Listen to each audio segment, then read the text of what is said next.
మెదక్ జిల్లా మాసాయిపేట మండల కేంద్రంలో విషాదం చోటు చేసుకుంది. మాసాయిపేట గ్రామానికి చెందిన డప్పు నవీన్, నెల్లూరు రాము అనే ఇద్దరు యువకులు మంగళవారం తన స్నేహితులతో కలిసి గ్రామ శివారులోని ఒక క్వారీ గుంతలో నీటిలో స్నానానికి వెళ్లారు. అయితే ఇద్దరు యువకులు గల్లంత కాగా అతనితో పాటు ఉన్న మరో యువకుడు ప్రాణాలతో బయటపడ్డారు. గ్రామానికి చేరుకుని విషయం కుటుంబ సభ్యులకు తెలియజేయడంతో ఘటనా స్థలానికి చేరుకున్న కుటుంబ సభ్యులు మృతదేహాలను గజయెత్తకాల సహాయంతో గాలింపులు చేపట్టగా ఒక యువకుడు మృతదేహం లభించింది. మరో యువకుడి కోసం గాలింపు చర్యలు కొనసాగిస్తున్నారు. ఘటనా స్థలానికి పోలీసులు చేరుకుని విచారణ చేపట్టారు.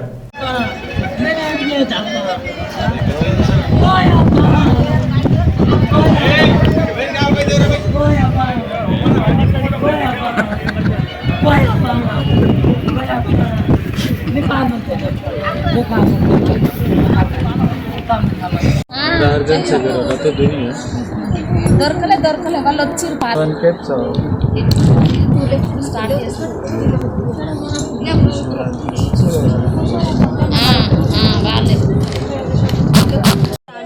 రాజుగాడు ఈ పిల్లగాడు అయితే నాకు చెప్పలే. రాజుగారు నేను ఇద్దరం పోయి కోట్లో పోయి స్నానం చేసేస్తాం.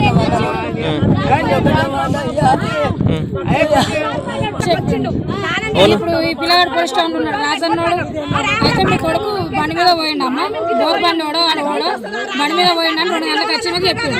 చెప్పినప్పుడు వీళ్ళని మరి లెంకోవాలి కదా. అయితే వస్తాడని ఫోన్ చేస్తే స్విచ్ ఆఫ్ వచ్చింది. మళ్ళీ రాత్రి అయితే ఇలా బిడ్డ ఏం చేసింది, గల్లవాడికి ఇట్లా గుంజుకొచ్చింది. చెప్పులు రాయడానికి గల్లవాడికి అల్లవాడికి స్టేషన్ మీదకి వచ్చిండు. స్టేషన్ మీదకి వచ్చి సీదా ఇంత మరి అన్నాడు.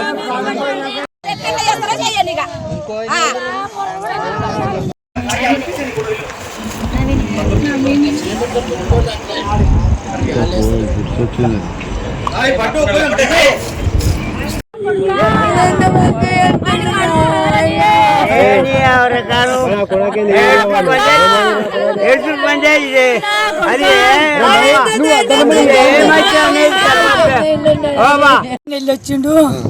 నిన్న నేను బాత్రూమ్ లో తానం చేసుకుంటున్నా, కంపెనీ పోతున్నామ్మా అంటే పువ్వు ఇంకోవా బిడ్డ అంటే 1 గంట పైన అమ్మా చేసుకొని వస్తాను సార్.